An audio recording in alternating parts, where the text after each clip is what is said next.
कैंकर्य से कैंकर्य कर्म करने में भी प्रभु को संकोच नहीं लगता। प्रेम से कहिए जय श्री कृष्ण। पितामह भीष्म कहते हैं प्रभु एक अंतिम इच्छा इस दास की भी पूरी कर दो। कहिए पितामह आपकी क्या इच्छा है? तब पितामह ने कहा प्रभु ये देह आपकी प्रतीक्षा में ही पड़ा था कि जब तक आप नहीं आओगे तब तक मैं जाने वाला नहीं, और आज प्रतीक्षा कराते कराते आप आ ही गए। तो प्रभु आज थोड़ी सी प्रतीक्षा आपसे भी कराना चाहता हूं। पितामह भीष्म कहते हैं प्यारे जब तक मैं इस शरीर का त्याग करके चला ना जाऊं तब तक आप मेरे सामने ऐसे ही खड़े रहो। जो इतना सुना भगवान ने तो मुंह लटका लिया। अब ना जाने कौन सी घड़ी में कौन से सम्मत में जाने का विचार बनाना और कब तक हमें ऐसे ही खड़ा रहना पड़े। आज पितामह ने खूब सही पकड़ा प्रभु को। भगवान ने जहां मुंह लटकाया पितामह भीष्म कहते हैं अरे ये लटका हुआ मुंह देखने के लिए खड़ा नहीं कर रहा हूं। अरे जब तक खड़े हैं थोड़ा मुस्कुराते रहिए। लखी जिन लाल की मुस्कान, अरे आपकी मुस्कान में तो बड़ा अद्भुत चमत्कार है प्रभु। और जो पितामह ने कहा प्रभु मुस्कुरा पड़े, और जो मुस्कुराए पितामह भीष्म तो मुग्ध हो गए प्रभु की मुस्कान में। युधिष्ठिर जी को प्रभु ने इशारा किया महाराज पूछ लीजिए अब जो प्रश्न करना चाहते हैं, जो हृदय में संचय ब्रह्म है सब पूछ लीजिए। युधिष्ठिर जी प्रश्न करने लगे, पितामह भीष्म उत्तर देने लगे। महाभारत में इसे भीष्म गीता कहते हैं। दान धर्मान राज धर्मान मोक्ष धर्मान विभागशाह स्त्री धर्मान भगवत धर्मान समासभ्यास योगता। दान धर्मान राज धर्म स्त्री धर्म भगवत धर्म सारे धर्मों का पितामह भीष्म ने बृहद व्याख्यान किया है। किसी को संक्षिप्त कहा है और किसी को विस्तार से कहा है। समासभ्यास योगता। और भीष्म पितामह के द्वारा सुंदर उपदेश को सुनकर के समस्त पांडवों का शोक दूर हो गया। और अब पितामह भीष्म ने देखा अब बढ़िया समय आ गया। सुंदर माघ का महीना आ गया। शुक्ल पक्ष एकादशी तिथि और उत्तरायण सूर्य हो चुके हैं। पितामह भीष्म उत्तरायण काल की प्रतीक्षा कर रहे थे। उत्तरायण काल हो गया और प्रभु द्वारकाधीश स्वयं सामने खड़े हैं। इससे शुभ घड़ी भला और दूसरी कौन सी हो सकती है शरीर त्यागने की। तो पितामह भीष्म ने एकादश श्लोकों में भगवान की बड़ी अद्भुत स्तुति की। इतिमति रूप कल्पिता वितृष्णा भगवत सात्वत पुंगवे विभुम्नि स्वसखुम पगते क्वचिद् विहर्तुम् प्रकृतिमुपेयुषि यद् भवप्रवाहा त्रिभुवन कमनं तमालवर्णं रविकर गौरवरं वरं दधानि वपुरल ककुला वृताननाब्जम् विजय सखी रतिरस्तु मेनवद्या। ये पितामह भीष्म के द्वारा की गई बड़ी ही मधुर स्तुति है। पितामह भीष्म कहते हैं प्रभु इति मति, ये जो मेरी मति है ना, मेरी बुद्धि रूपी पुत्री मैं आपके ही श्री चरणों में अर्पित करता हूं। कृपा करके मेरी इस बुद्धि रूपी पुत्री को स्वीकार करें। मेरी बुद्धि सदैव आपके ही श्री चरणों में लगी रहे। और पितामह भीष्म कहते हैं प्रभु याद आता है वो क्षण जब युद्ध के मैदान में आप अर्जुन के सारथी बने खड़े थे और अर्जुन रथी था और अर्जुन कह रहा है ले चलो मेरे रथ को केशव दोनों सेनाओं के मध्य, देखूं तो मुझसे कौन कौन लड़ने आया है। और जो आपने लाकर के दोनों सेनाओं के मध्य रथ को खड़ा कर दिया, अर्जुन तो देख करके कांप गए। तब आपने अपने प्रिय सखा अर्जुन की कुमति का हरण किया। ऐसे हे विजय सखा, आपके श्री चरणों में मेरी अद्भुत रति। और अंतिम समय में प्रभु रास बिहारी का दर्शन करने लगे पितामह भीष्म। ललित गति विलास बल गुहास, प्रणय निरीक्षण कल्पितोरुमानः, कृतमनु कृत्यवत्ते उन्मदान्दः, प्रकृति मगन किल यस्य गोपवध्वा। अनंत गोपियों के मध्य रास विहार करते, क्रीड़ा करते हुए, नृत्य करते हुए, मंद मंद गति से चलना, गोपियों के साथ नृत्य करना, अपनी तिरछी चितवन से गोपियों के चित्त को चुरा लेना, ऐसे रास बिहारी का अंतिम समय में पितामह भीष्म स्मरण कर रहे हैं। सोचो तो, नैष्ठिक ब्रह्मचर्य का पालन करने वाले पितामह भीष्म जिस महारास का स्मरण करें, वो महारास भी भला कोई साधारण हो सकता है। और रास बिहारी का चिंतन करते करते पितामह भीष्म ने अपने पांच भौतिक देह का त्याग किया और प्रभु के परम पद को प्राप्त हो गए। बोली भक्तवत्सल भगवान की। आकाश में दुंदुबियां बजने लगी, देवता सब पुष्प वृष्टि करने लगे पितामह भीष्म के ऊपर। सारा जगत आज पितामह भीष्म के सौभाग्य की सराहना कर रहा है। अरे हर जीव यही तो चाहता है कि जब मेरा अंतिम समय आवे तब प्रभु की सुंदर अद्भुत छटा नेत्रों के सामने हो और प्रभु का दिव्य नाम, हरि नाम इस जिह्वा पर आ जाए। इस मानव देह की बस यही सार्थकता है। धन्य है पितामह भीष्म जिनकी नेत्रों के सामने प्रभु स्वयं आकर के खड़े हैं और वे देह का त्याग कर रहे हैं। आइए हम सब भी प्रभु से प्रार्थना करें। इतना तो करना स्वामी, इतना तो करना स्वामी, जब प्राण तन से निकले, मेरे प्राण तन से निकले। इतना तो करना स्वामी, जब प्राण तन से निकले, इतना तो करना स्वामी।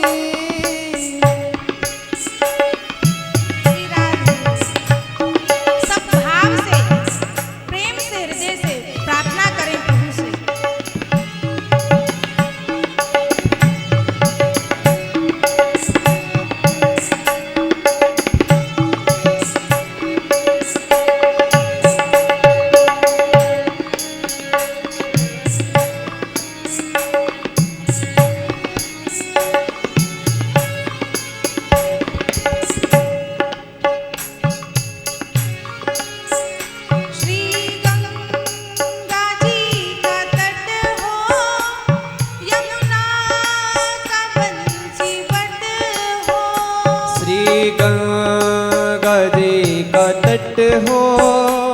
यमुना का बंसी बट हो, श्री गंगा जी का तट हो, यमुना का बंसी बट हो। श्री गंगा जी का तट हो, यमुना का बंसी बट हो।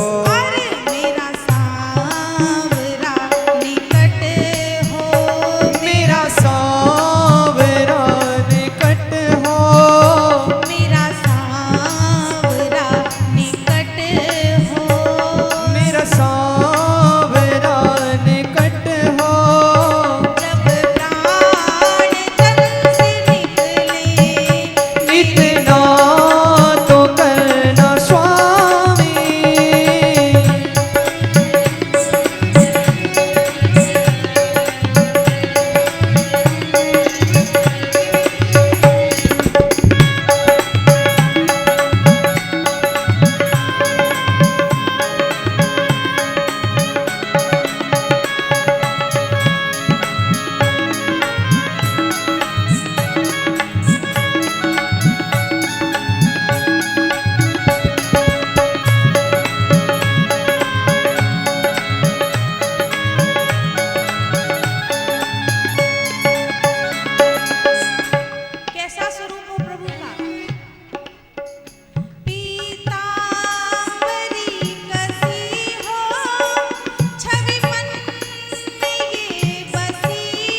वक्त जल्दी आना मेरे श्याम भूल जाना।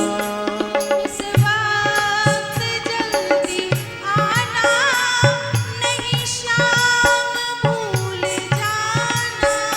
उस वक्त जल्दी आना नहीं श्याम भूल जाना। अकेले नहीं आना, राधे को साथ लाना। राधे को साथ लाना।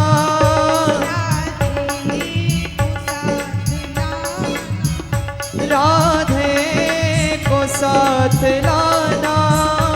जब प्राण तन से निकले इतना तो करना स्वामी। जब प्राण तन से निकले इतना तो करना स्वामी। जब प्राण तन से निकले गोविंद नाम लेकर। ये प्राण तन से निकले इतना तो करना स्वामी। जब प्राण तन से निकले गोविंद नाम लेकर। ये प्राण तन से निकले इतना तो करना स्वामी। बोले भक्त वत्सल भगवान की। पितामह भीष्म का महाप्रयाण हुआ। युधिष्ठिर जी ने पितामह भीष्म का अंतिम संस्कार किया। तो इस प्रकार प्रभु अपने प्यारे भक्त भीष्म के अंतिम मनोरथ को पूर्ण करते हुए द्वारिका को प्रस्थान कर गए। द्वारका वासियों ने बड़ा ही दिव्य भव्य प्रभु का स्वागत किया। सबसे प्रभु यथा योग्य मिले। अब शौनक जी ने प्रश्न किया, महाराज हमारा प्रश्न ये था कि परीक्षित ने भागवत क्यों सुनी और आप परीक्षित का वर्णन करते करते द्वारिका पहुंच गए। अरे महाराज, उत्तरा की गर्भ ने प्रभु ने रक्षा करी, उसके बाद परीक्षित का क्या हुआ ये तो बताइए। तो अब श्री सूत जी महाराज उस चर्चा को पुनः प्रारंभ करते। ऋषियों, जिस समय उत्तरा के गर्भ की प्रभु ने रक्षा करी, परीक्षित मां के गर्भ में बिल्कुल सुरक्षित रहे और समय आने पर सकुशल परीक्षित का जन्म हुआ। ब्राह्मणों ने आकर के विधिवत जात कर्म संस्कार करवाए हैं, नामकरण संस्कार हुआ। भगवान विष्णु की कृपा से मां के गर्भ में इनकी प्राण रक्षा हुई है, इसलिए इनको नाम होगा विष्णुरात। परंतु ये बालक जिसकी गोद में भी जाता है उसी को टुकुर टुकुर निहारने लगता है। क्या ये वही है जिसने मां के गर्भ में मेरी रक्षा करी थी? वो चतुर्भुज रूप में जो आया था वो कौन है? चारों ओर उसी का परीक्षण करता रहता है, इसलिए इनका एक नाम पड़ा परीक्षित। परितः इच्छति इति परीक्षितः। समय व्यतीत हुआ, बालक बड़ा होने लगा। एक बार युधिष्ठिर जी ने अश्वमेध यज्ञ किया, भगवान द्वारकाधीश को बुलाया और यज्ञ की पूर्णता के बाद भगवान अर्जुन को लेकर के द्वारिका प्रस्थान कर गए। द्वारका में अर्जुन आते जाते रहते थे। सूत जी वर्णन करते, ऋषियों समय व्यतीत हुआ। एक बार विदुर जी तीर्थ यात्रा करते हुए आए और एकांत पा करके रात्रि में महाराज धृतराष्ट्र से मिलने के लिए गए विदुर और पूछा, महाराज पांडव ठीक से आपकी सेवा तो कर रहे हैं ना? और धृतराष्ट्र ने तो पांडवों की सेवा के प्रशंसा के पुल ही बांध दिए और विदुर जी से रहा नहीं गया, बोल पड़े, महाराज आपको लज्जा नहीं आ रही? अरे जिन पांडवों को मारने के आपके पुत्रों ने इतने षड्यंत्र रचाए, इतना प्रयास किया और उन्हीं पांडवों के टुकड़ों पर कुत्ते की तरह पल रहे हो, आपको शर्म नहीं आती? धृतराष्ट्र ने कहा भैया विदुर मैं कहाँ जाऊं, क्या करूं? विदुर ने कहा चलो मेरे साथ। राजन निर्गम्यताम शीघ्रम पश्चिदम भयमागतम। और रात्रि में ही विदुर जी धृतराष्ट्र और गांधारी को लेकर के चले गए। और प्रातःकाल जब पांडव ताऊ जी के शिविर में आए और जब युधिष्ठिर जी ने देखा कि दोनों का ही कहीं पता नहीं है, तो धृतराष्ट्र बड़े दुखी हो गए। ना जाने हमसे ऐसा कौन सा अपराध बन गया जो दोनों रातों रात में बिना बताए यहां से चले गए। तब नारद जी ने तुम्भ्रु गंधर्व के साथ प्रकट होकर के उन्हें समझाया है कि युधिष्ठिर जी, हे धर्मराज, अब आप चिंता ना करिए। अब आपके ताऊ जी को विदुर जैसे संत का सानिध्य प्राप्त हो गया है। अब उनका शीघ्र ही कल्याण हो जाएगा। और तब युधिष्ठिर जी शांत हुए। पर कुछ दिनों के बाद युधिष्ठिर जी को अचानक अपशकुन होने लगे और अपने भैया भीम से बोले युधिष्ठिर, गताः सप्ताधुना मासा भीमसेन तवानुजा नायाति कस्य वा हेतुर नाहं वेदेद मंजसा। भैया भीम, आज 7 महीने हो गए अर्जुन को द्वारका गए, पर क्या कारण है ना अर्जुन आए ना उनका कोई संदेश। ये बड़े बड़े अपशकुन मुझे कोई बहुत भारी अनिष्ट का संकेत दे रहे हैं भैया। अब चर्चा चल ही रही थी, सामने से अर्जुन आते हुए दिखाई दे गए। जो अर्जुन आए पांडव दौड़ पड़े। अर्जुन, क्या बात है, तुम्हारे मुख की कांति कैसे नष्ट हो गई? तुम रो क्यों रहे हो? क्या कोई बहुत बड़ा अनिष्ट हो गया है? क्या तुमने कोई अगम्या से गमन तो नहीं कर लिया? गोवध तो नहीं हो गया तुमसे? विप्रवध तो नहीं हो गया? अरे इतने दिन ससुराल में द्वारका में रह करके आए हो, द्वारका में तो हमारे प्रभु ठीक हैं। साम प्रद्युम्न आदि सब यदुवंशी आनंद पूर्वक तो है ना? और जो प्रश्न किए अर्जुन तो चरणों में गिर गए। वंचितो हम महाराज हरिणा बंधु रूपिणा येन मे पहृतं तेजो देव विस्मापनम महा। भैया, द्वारिकाधीश के सानिध्य से हम सब वंचित हो गए। हमारे प्यारे प्रभु इस धराधाम को छोड़कर के स्वधाम गमन कर गए। और यदुवंश के संहार का विस्तार से वर्णन अर्जुन ने पांडवों को बताया। जो कुंती मैया ने सुना कि अब हमारे प्यारे इस धराधाम पर नहीं है, तुरंत पद्मासन लगाया और प्रभु के श्री चरणों का ध्यान करते करते कुंती मैया ने इस 5 भौतिक देह का त्याग कर दिया। बोली भक्तवत्सल भगवान की जय। ऐसे भक्त केवल 2 ही हुए हैं। रामा अवतार में महाराज दशरथ जी को जब पता चला ना कि राम नहीं आए, तो राम राम कहते कहते उन्होंने अपने प्राण ही त्याग दिए। और या फिर माता कुंती हुई हैं, जिन्हें पता लगा कि श्री कृष्ण अब धाम पर नहीं रहे, पृथ्वी पर नहीं रहे, तुरंत उन्होंने अपने प्राणों का त्याग कर दिया। एक क्षण का भी वियोग जिन्होंने सहन नहीं किया। और पांडवों ने भी निर्णय कर लिया कि जब हमारे प्यारे ही इस पृथ्वी पर नहीं रहे तो अब हमें भी नहीं रहना। पांडवों ने तुरंत अपने परीक्षित पौत्र को राजा बनाया और स्वर्ग आरोहण के लिए पांडव पत्नी द्रौपदी के साथ निकल पड़े। और हिमालय की यात्रा करते करते 5 पांडव अंत में परम पद को प्राप्त हो गए। तो इस प्रकार पांडवों का महाप्रयाण हुआ और इधर परीक्षित ने अपनी राजसत्ता को संभाला। एक बार परीक्षित राज्य निरीक्षण करने के लिए निकले। सोचा देखूं तो चारों ओर अपने पूर्वजों की प्रशंसा सुनने को मिली परीक्षित को। पर एक स्थान पर परीक्षित ने एक अटपटा दृश्य देखा। एक बैल और गाय और दोनों को एक शूद्र पीटते हुए ले जा रहा है। और सूत जी कहते ऋषियों ये गाय और बैल कोई और नहीं है, साक्षात धर्म और माता धरणी ही है।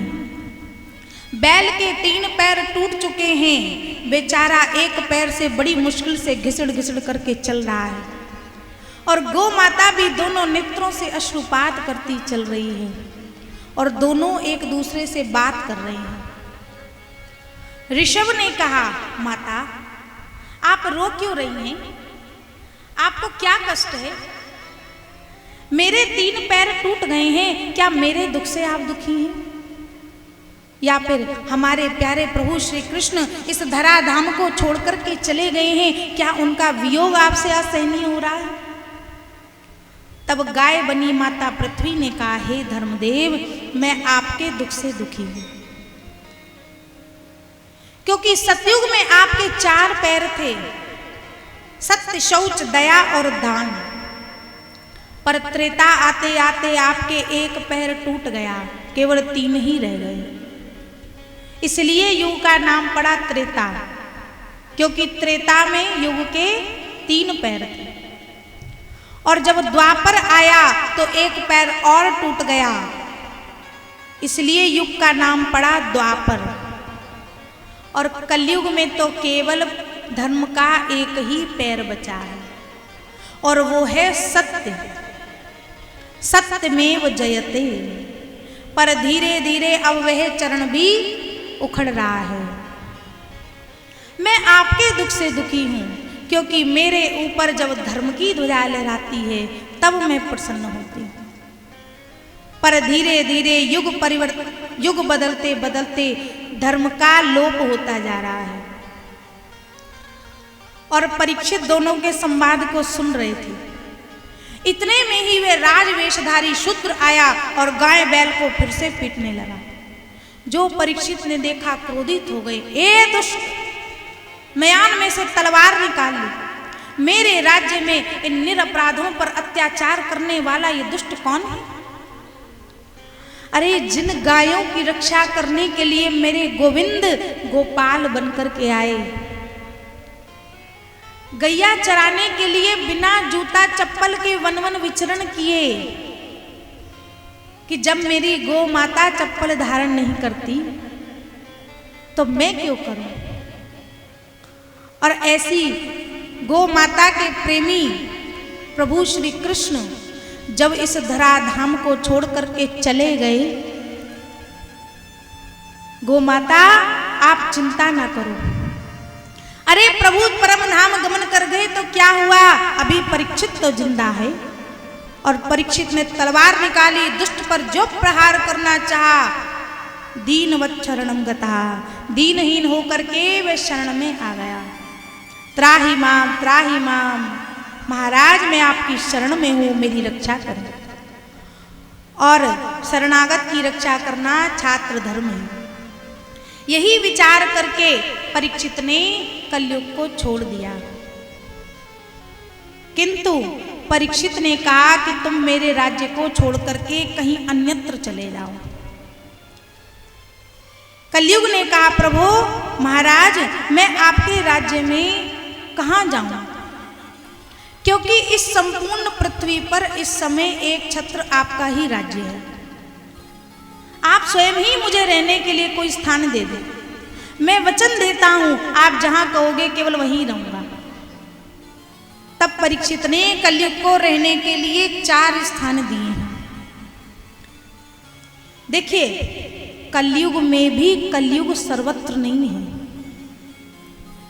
अब आप यहां बैठी हैं, सब कितने प्रेम से कथा सुन रहे हैं, कहीं कलयुग का दर्शन हो रहा है? सत्संग में कलयुग का प्रवेश नहीं है। परीक्षित ने कलयुग को रहने के लिए केवल 4 स्थान दिए हैं। केवल 4 स्थानों में कलयुग का वास है। कौन कौन से? द्यूतम पानम स्त्रियः सूना यत्रा धर्मश्चतुर्विधा। पहला स्थान द्यूतम, जहां जुआ खेला जाता हो। पानम, जहां मदिरा पान किया जाता हो। जहां जीवों पर हिंसा की जाती हो, संडे हो या मंडे, उन्हीं घरों में लगाओ अपने झंडे। ऐसे घरों में ही कलयुग जाता है। और जहां वेश्यागमन किया जाता है, केवल इन 4 स्थानों में ही कलयुग का वास है। जाओ इन 4 स्थानों पर रहो। कलयुग ने कहा, महाराज आपने मेरे दोषों पर तो दृष्टि रखी पर मेरे गुण पर ध्यान नहीं दिया। अच्छा, तेरे अंदर कोई गुण भी है? बोला, हाँ महाराज। अरे मेरे अंदर तो ऐसा अद्भुत गुण है जो अन्य किसी युग में नहीं है। अच्छा, ऐसा कौन सा दिव्य गुण है, जरा बता तो। बोला, यत् फलम नास्ति तपसा न योगेन समाधिना तत्फलम लभते सम्यक कलौ केशव कीर्तना। अरे जो फल सतयुग त्रेता द्वापर में तपस्या से, समाधि से, योग से नहीं मिलता था, वही फल कलयुग में केवल हरि नाम स्मरण करने मात्र से जीव को प्राप्त हो जाता है। जो परीक्षित ने सुना, प्रसन्न हो गए, रीझ गए, तो प्रसन्न थे, रीझे हुए थे। आज से स्वर्ण में भी तुम्हारा वास हो जाए। प्रेम से कहिए जय श्री कृष्ण। जय श्री कृष्ण। अब एक बार की बात, परीक्षित ने अपना राजकोष खोला और उसमें जरासंध का स्वर्ण मंडित मुकुट दिखाई दिया, जो अधर्म की कमाई का था। और कलयुग उसी में जाकर के बैठ गया। और परीक्षित ने बिना कुछ सोचे समझे जरासंध के उस मुकुट को अपने सिर पर धारण कर लिया और शिकार खेलने के लिए निकल पड़े। एकदा धनुरुद्यम्य विचरन् मृगयां वने मृगाननु गतः श्रान्तः क्षुधितस्तृषितो वृषम्। और राजन परीक्षित दिग्भ्रमित हो गए, मार्ग भूल गए और भूख प्यास से व्याकुल श्रमिक मुनि के आश्रम पर पहुंच गए। और जो आश्रम में प्रवेश किया, श्रमिक मुनि तो समाधिस्थ बैठे थे। राजा ने जल का आग्रह किया, पर ऋषि तो समाधि में हैं, उन्हें तो कोई होश ही नहीं है। परीक्षित की बुद्धि को कलयुग ने विकृत कर दिया और परीक्षित को लगा कि राजा का सम्मान ना करना पड़े, इसलिए संत झूठी समाधि लगा करके बैठ गया है। इसकी परीक्षा लेता हूं, इसकी समाधि असली है या नकली। और परीक्षित ने बिना कुछ सोचे समझे आसपास देखा तो एक मरा हुआ सर्प दिखाई दिया। उसे ही धनुष की नोक से उठाया और संत के गले में पहना दिया। पर संत को पहचानने में यदि अपराध हो जाए ना, यदि गलती हो जाए तो उसका परिणाम बड़ा भयंकर भोगना पड़ता है। बिना सोचे समझे परीक्षित ने संत के गले में मरा हुआ सर्प डाल दिया। अब परीक्षित तो चले गए, पर यह दृश्य एक बालक ने देख लिया और जो देखा दौड़ा दौड़ा गया, श्रमिक मुनि के पुत्र श्रृंगी ऋषि को सूचित किया। सारी घटना विस्तार से बताई। जो श्रृंगी ने सुना, अरे ये राजा बड़े उच्छृंखल हो रहे हैं। अरे जिन संत महात्माओं की कृपा से आज राजा बने हैं, आज उन्हीं का अपमान करते हैं। और श्रृंगी तो तुरंत कौश की नदी में प्रविष्ट हुआ, हाथ में जल लिया और राजा को भयंकर शाप दे डाला। इति लंघित मर्यादम तक्षकः सप्तमे हनी दंशति स्म कुलांगारम नोदितो मे ततद्रुहम्। हे कुलांगार, तूने एक सर्प के द्वारा मेरे पिता का अपमान किया। जा, आज के 7वें दिन तुझको भी तक्षक नाग आकर के डसेगा और तेरी मृत्यु हो जाएगी। और ऐसा कहकर के श्रृंगी ऋषि ने जल को नदी में छोड़ दिया। दौड़ा दौड़ा आया पिता के पास और मुक्त कंठोर रोदहा, जोर जोर से रो पड़ा। थोड़ी देर में श्रमिक मुनि की समाधि खुली, देखा गले में मरा हुआ सर्प उतार करके फेंक दिया। पर पुत्र को जब रोते हुए देखा तो पूछा, बेटा क्या बात है, इतना क्यों रो रहा है? पर बालक तो कुछ नहीं बोल पाया। अन्य बालकों ने श्रमिक मुनि को पूरा प्रसंग विस्तार से सुना दिया। और जो श्रमिक मुनि ने सुना बहुत दुखी हो गए। अरे पुत्र, ये तूने क्या कर दिया? अरे जो परम भागवत परीक्षित, जिनकी रक्षा करने के लिए प्यारे प्रभु गर्भ में प्रवेश कर गए, ऐसे परम भागवत परीक्षित को तूने 7वें दिन मरने का शाप दे दिया। अब इस भारतवर्ष को परीक्षित जैसा धर्मात्मा राजा दोबारा कभी नहीं मिलेगा, क्योंकि अब जितने भी राजा होंगे सब धर्म निरपेक्ष होंगे। धर्म से उनका कोई लेने देना नहीं होगा। और जब राजा ही धर्म निरपेक्ष होगा तो फिर प्रजा में धर्म कहाँ से आएगा? और इस सारे दुख का कारण तू बनेगा। हे भगवान, ये मेरे पुत्र से क्या अपराध हो गया? तुरंत एक गौरमुख नाम के शिष्य को बुलाया और परीक्षित को सारी सूचना से श्रमिक मुनि ने अवगत करा दिया। और जो परीक्षित को पता लगा कि 7वें दिन मरना सुनिश्चित हो गया है, और जो ही घर आकर के जरासंध के मुकुट को उतार करके रखा कि परीक्षित की बुद्धि शुद्ध हो गई।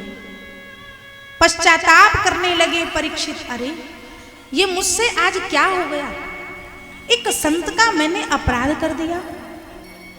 मेरे पूर्वजों ने तो संतों के चरण रज अपने मस्तक पर धारण की है। पश्चाताप की अग्नि में परीक्षित जल उठे और तुरंत अपने पुत्र जन्मेजय को सत्ता का भार सौंपा और अपना सर्वस्व राज्य त्याग करके लंगोटी लगा करके आकर के गंगा तट पर शुक तीर्थ में एक बट वृक्ष के नीचे परीक्षित विराजमान हो गए और हृदय में पश्चाताप कर रहे हैं कि मुझसे आज अपराध हो गया। मुझे तो इस क्षण मृत्यु मिल जानी चाहिए, इसी क्षण मेरे प्राण निकलने जाने चाहिए। और जो बड़े बड़े संत महात्माओं को पता लगा कि परीक्षित को 7वें दिन मरने का शाप लग गया है, सब संत महापुरुष दौड़ दौड़ करके परीक्षित के पास आने लगे। अत्रिर्वशिष्टश्च वनः चरद्वान् अरिष्टनेमि भृगुरंगिराश्च पराशरो गादिसुतोऽथ राम उतथ्य इंद्र प्रमदेद्मवाहु। अत्रि है, वशिष्ठ है, चवन है, भृगु है, अंगिरा है, पराशर है, सब संतों का समुदाय जब परीक्षित ने गंगा तट पर आते हुए देखा, खड़े हो गए परीक्षित। सब संतों के चरणों में लेट करके साष्टांग दंडवत प्रणाम किया। धन्य है संत, मैंने तो संतों का अपराध किया, पर संत तो मेरा उद्धार करने के लिए, मेरा कल्याण करने के लिए स्वयं चल करके सहज ही मेरे पास चले आए। महाराज, मैं यही जानना चाहता हूँ कि जो जल्दी मरने वाला हो उसे क्या करना चाहिए? सब ऋषि मुनि एक दूसरे का मुख देखने लगे और उसी समय तत्रा भवद भगवान व्यासपुत्रो यदृच्छयागामटमानोनपेक्षाः अलक्ष्यलिंगो निजलाभतुष्टो वृतश्च बालैर अवधूत वेशः। उसी समय व्यास नंदन श्री सुखदेव जी महाराज संत के समुदाय के मध्य प्रकट हो गए। बोले श्री सुखदेव जी महाराज की जय। जो संतों ने सुखदेव जी को आते हुए देखा, सब संत उनके सम्मान में खड़े हो गए, लेट करके दंडवत प्रणाम करने लगे। परीक्षित ने देखा, अरे ये इतनी दीर्घ आयु 10-10 हजार वर्ष के लंबे आयु के सब संत और इस 16 वर्षीय बालक को सब लेट करके प्रणाम कर रहे हैं। इसका मतलब ये बालक कोई साधारण नहीं है। परीक्षित ने भी खड़े होकर के सुखदेव जी का स्वागत किया, चरणों में लेट करके साष्टांग दंडवत प्रणाम किया, विधिवत उनका पूजन किया और गंगा के तट की बालू इकट्ठी करके एक सुंदर सा आसन बना दिया और हाथ जोड़ करके बोला, गुरुदेव जैसा शिष्य है वैसा ही तो आसन देगा, आप मेरे हृदय रूपी आसन पर विराजमान हो जाओ। और सुखदेव जी परीक्षित के बालू के द्वारा बनाए हुए आसन पर विराजमान हो गए और परीक्षित ने हाथ जोड़ करके प्रश्न किया, गुरुदेव अतः पृच्छामि संसिद्धिं योगिनां परमं गुरुं पुरुषस्येह यत् कार्यं म्रियमाणस्य सर्वथा।